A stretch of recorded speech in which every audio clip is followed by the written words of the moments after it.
हूं तुहाडी भरपूर तालियां दी गूंज च तशरीफ ले आंदे न मेरी मुराद जनाब सरफराज आफ्ताब साहब।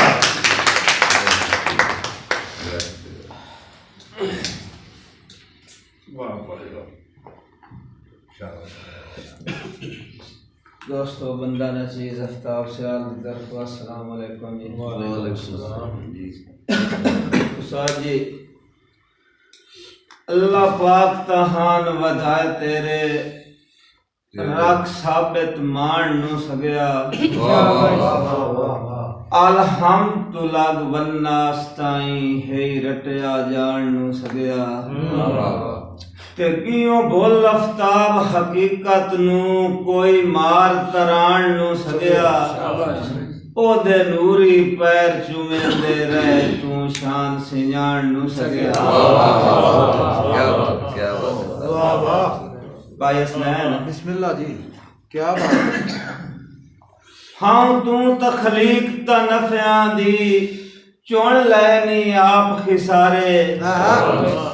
तैनू नूरियां सजदा कीता हा हन भार जनाब दे भारे ते गूंगा हो के मैं आफ्ताब दे सेना शाला जावे समझ इशारे कदी सोचा है इंसान हो के हजरत इंसान दे बारे। बहुत अच्छे वाह वाह वाह उस्ताद जी हिक्केदार तू पिन्नण दा वाल सिखया है बहुत अच्छी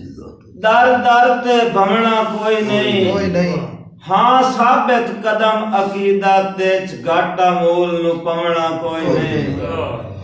आफ्ताब मैं अलम वफावा दा इन चाया ढमना कोई नहीं जो मेरा सिर भाईवाल दी चौखट ते लाए वंजना चमना आपका भाई मोड़ से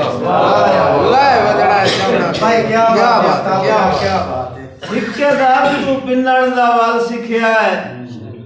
दर दर ते भमना कोई नहीं हाँ साबित कदम अकीदा तेज घाटा मूल नु भमना कोई नहीं आफ्ताब मैं अलम वफावा दा इन चाया ढमना कोई नहीं जो मेरा सिर भाईवाल दी चौखट ते लाए वजड़ा चमड़ा कोई नहीं। वाह वाह साजी होई बख्त नु कांडता भरम दी मोड़ हाय यार सलामत रही ना बुख मगर अनेरे मोलता ले पर ताड़ सलामत रही ना रह कैम आफ्ताब रुटीवान आले पई धाड़ सलामत रही ना वाई कान जे नियत वटायुस्ता मोड़ वाड़ सलामत रही ना। क्या बात साजी क्या बात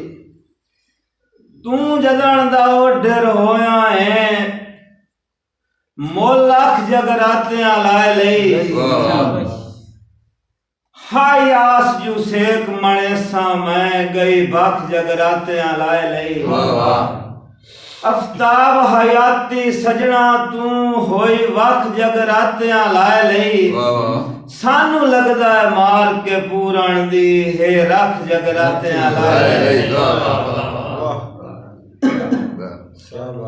मेरा मोहसिन सड़ गईयां हड्डियां दे रंग आप सियाणी धूंदा कह आंदा है भोए तू बदला ताई संग आप सियाणी धूंदा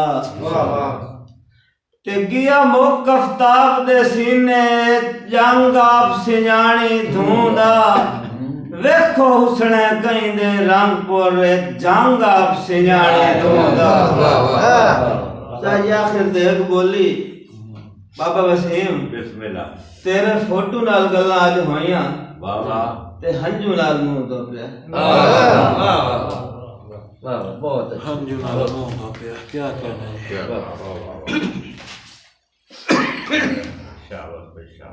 दिल्ला दिल्ला भूल वंज नीवे दाले ओ सज्जन कजाक हो गए ने आफ्ताब भाई के दिल्ला भूल वंज नीवे दाले ओ सज्जन कजाक हो गए ने बख्तां दी ताड़े च गुरबत दे संग साज बेबाक हो गए ने। और भुल्ली ना पिया वासिफ शक्लां ते, भुल्ली ना पिया वासिफ शक्लां ते, विचों ढेर चलाक हो गए नी। सिद्ध नियत दी अख चो शर्म दे पर्दे हुण कदण दे चाक हो गए।